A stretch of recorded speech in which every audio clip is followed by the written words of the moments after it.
Hello, everybody. Welcome again to another edition of the Hot Seat Interview. I am your host, Leo Brady from AMovieGuy.com. I am excited to be here today with a documentary filmmaker who has a new film that I cannot wait for people to see. I can't wait to talk about this movie with so many other people.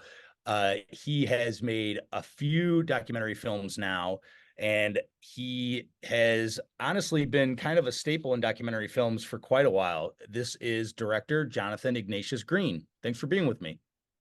Thanks for having me. So I like talking to documentary filmmakers a lot. And when we open up our interview segments, we like to ask, what movie or cinematic moment for you made you say, I want to be a filmmaker, or even in this case, a documentary filmmaker? Well, those are two answers. I would say probably in 1999, I was but a youngster, really young. Um, I I saw P.T. Anderson's Magnolia in the movie theater, and I was like, I'm done. Like I was making music videos at that time and flirting around with edit stuff, and I was like a film student. And once I saw that, I was like, I got to tell stories. Yeah, And I went back and saw it probably three more times in the theater. In 1999, I mean, what a year! great year. So that was that was probably the moment for that. And then I think with documentary, it was probably Bart Layton's The Imposter, um, which when I saw it, it was just elevate. It was true crime spans the gambit just like documentary does, and I obviously come from more of a storytelling filmmaking background versus a journalism background, and I just loved visually how he told that story, and I also loved that the criminal was one of the main, if not the main storyteller. Yeah, And then his next film I love too, which I saw at South by a few years ago, American Animals. um yeah. so anyways, he was a big moment where I was like, documentaries can really do something that, as a filmmaker, I'm interested in doing, that I think go outside of the stereotypes that a lot of people had, at least at the time, of what a documentary was. Yeah. Yeah, well, and we're here today to talk about your brand new film, Dickweed, which is a great title. Everybody is going to give a little bit of a smirk once they hear it. I love it. But the question I have to ask you is, initially, how did you hear about this entire story about this brutal kidnapping, the investigation, and this man, Hossein Nairi, who is sort of the main subject matter of this documentary? Yeah, well, the story was certainly, all over the place in Southern California. Yeah. And but we actually I hadn't actually heard about it in real time back when the kidnapping and some of those things happened, or even the jailbreak. Yeah. But I heard about it. My producer on the film, David Ricksecker, pitched me this story. He had read it in a long form journal called, nonfiction journalism called Narratively. Yeah. Um, and once he pitched me, I was like, "What?" It was, it's a jaw dropping story. You're just like, "What the hell?" And so we decided, yeah, let's try to pursue this. This was our first true crime thing, and this was 5 years ago. Um, and so, yeah, I wrote a letter. I always want to talk to the people themselves, not all the people that have opinions about it. And so Right. I just wrote a letter to Nairi, and he responded. And so went down and met him, and then went to David and I sat through his 4 week trial. We were there every day. We're actually in the film. There's a moment where they pan over and you can see us sitting there in the trial, like watch, hanging on every word. So, Yeah. um, it was a long process, but that's kind of how it came about. Yeah, well, and you say it was a long process. I mean, I think what makes this documentary so well crafted is that you have this like crazy amount of information. You have police footage of when the woman who was kidnapped is being brought to the police car. You've got Right. audio. I just think like obviously having a treasure trove of that information helps, but how did you go about starting to collect all of that? That always sort of fascinates me about documentary filmmaking, is that it's probably not necessarily linear, but you have to sort of go through that process to make sure all that information connects together. Yeah. Yeah. No, totally. I mean, we did, some. some stories don't have some documentary stories just don't have as much archive, and some have more, and then you have a lot of examples of films that are completely archived and they're unbelievable. Yeah. um and so yeah, we were super thankful. I mean, the thing is, it's just like, it's not like it comes all at once. It's just this trickle, and we had archivist and team working on unturning every like turning over every rock to find like another piece. Yeah. And we obviously knew we had the jailbreak footage, which Man. is probably the best piece of archival that I've ever touched. And Yeah. so, but even the dash cam stuff came very late, and it's so impactful to hear the audio and to like, this is really the real thing. Yeah. And that's kind of what my goal was with the film, is to like have these heavily inflected recreations, but then like kind of juxtapose right next to that the real footage, and just like kind of continually shocking the audience into like being reminded this really happened. It's not just a fun crazy movie, it happened. Right. Yeah, and that's interesting too. You talk about that shock. That for me, the viewer, that worked so well. I wanted to ask you about the like the editing and the piecing of it, because some documentaries can I find a problem that like a lot of documentaries can have is redundancy, right? Like where it gets to it's like, all right, we get the point. This movie absolutely shocked me from moment to moment as it went along. It felt like you were dripping little crumbs of information as you went along. Was that all in the editing process with your editor? Is that how you wanted to piece it together? You were like, I'm not going to reveal any of that in the early parts. It has to be this story going through the steps. Yeah, I think what we had that was a huge asset was, we once we realized that Detective Peters was going to be our main storyteller, Yeah. um, then we could really like follow his journey linearly, and basically only uncover, like, we never really wanted to put the audience ahead of him.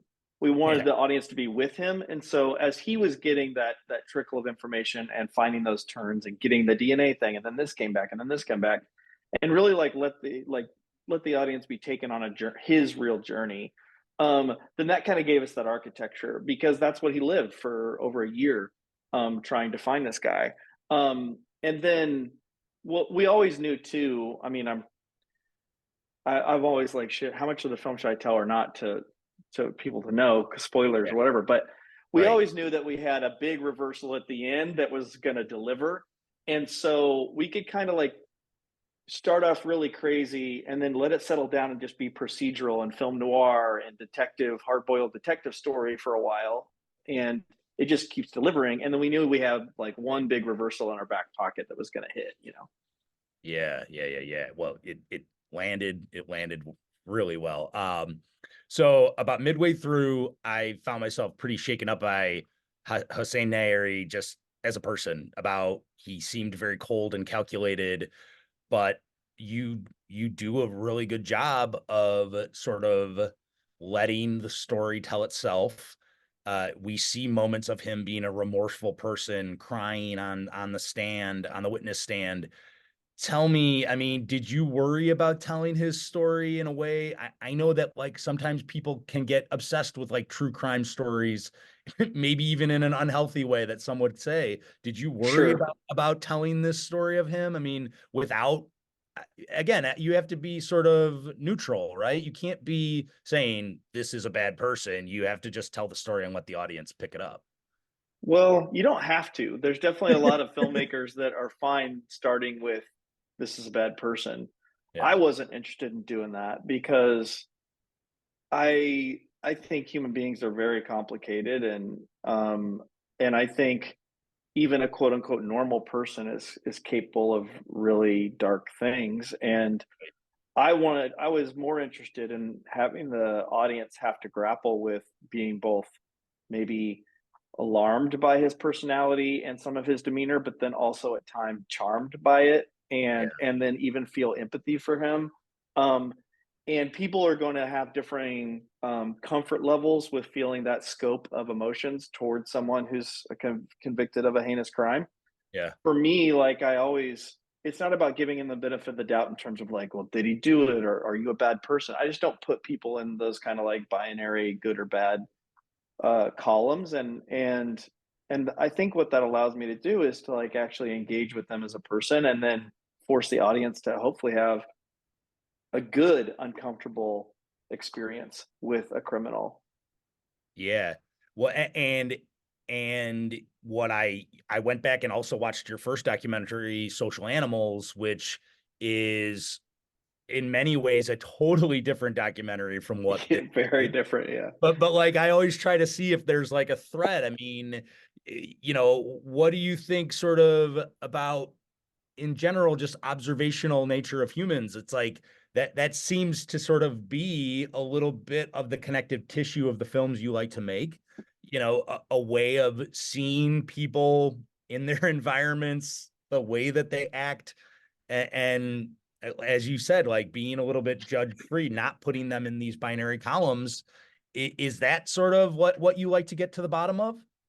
Yeah, I think that's definitely in my kind of DNA as a storyteller. Is, it would have been easy to make a documentary about teenagers and social media that just wanted to preach how horrible it was. And Right. I just didn't think that was honest, because it's not all horrible, because most things in life are not all one thing. And so Yeah. for me, it was like, how do I honor the complexity, honor the pain, but also the positive of these events with that film, Yeah.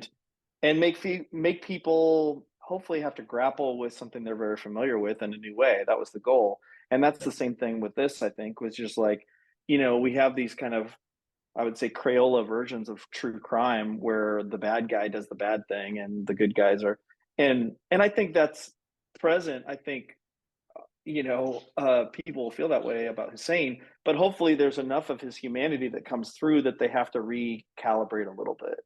Yeah. Yeah, you definitely do. I mean, and you talked a little bit about it. You blend multiple styles of documentaries, whether it's talking heads, reenactments, live footage. Did you have to have a debate about sticking to one or the other, or did you think like, no, combining all of that together is the way that this story should be told? I mean, I often find, I mean, because you went to prison and talked to Hussein. I mean, did you even think to yourself, maybe I should just film him or have footage of him? Was there any thought of doing it differently? I guess is the question. Yeah, I mean, documentary filmmaking is such a journey. I mean, there's 10 different conceptions of what this film could be in my head.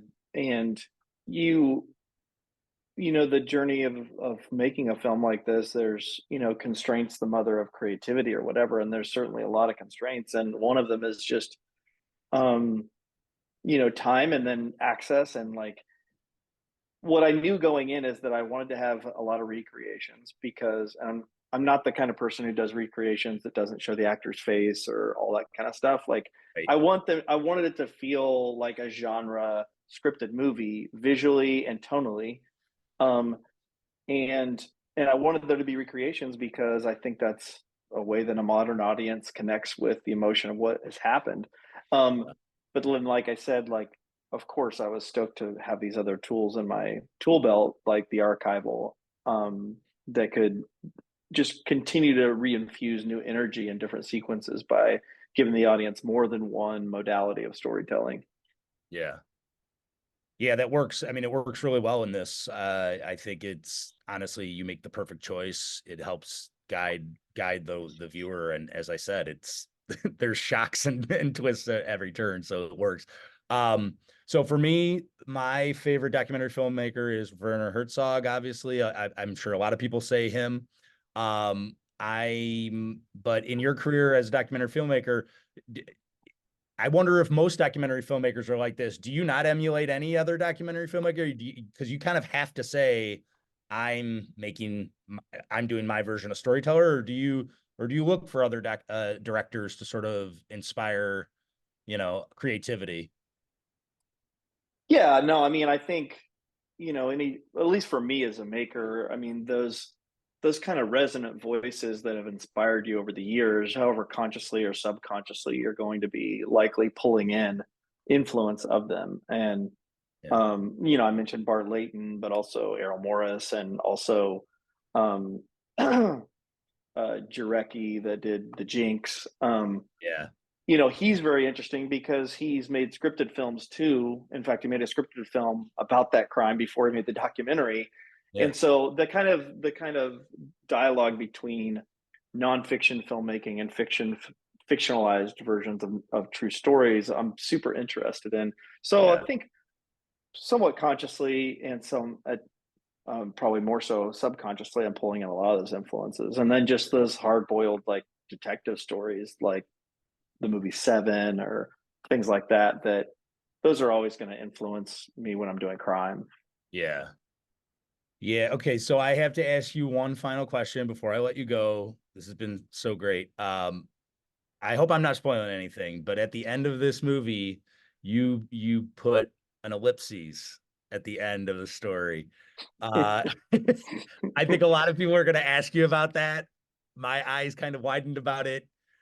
Was this, tell me your purpose of this. Was this a little bit of your way of turning the screws for the viewer just before the final credits roll? Or are you trying to sort of remind people that, as you said, it's not binary, it's not one or the other. This is just the true story of what happened. Yeah, I mean, I think you know Hussein, without giving away too much, Hussein, he even says in the film, like, I've always got another trick up my sleeve. Yeah. And you know he um he does.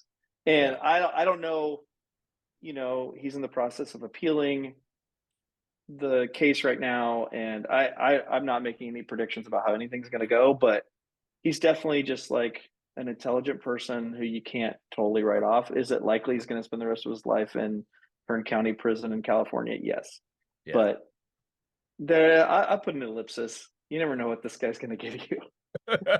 I think that's telling to the mystery of the character. And as I said, fascinating film. Jonathan Ignatius Green, thank you so much for talking with me today. Dickweed has its premiere at South by Southwest on March 9th. We're very excited for that. And it's also going to be on Sundance TV, AMC Plus, and Sundance Now on Thursday, April 11th. So Yep. really, really excited. Jonathan, thank you again. Congratulations. Well, thank you. Thanks for having me. Yeah.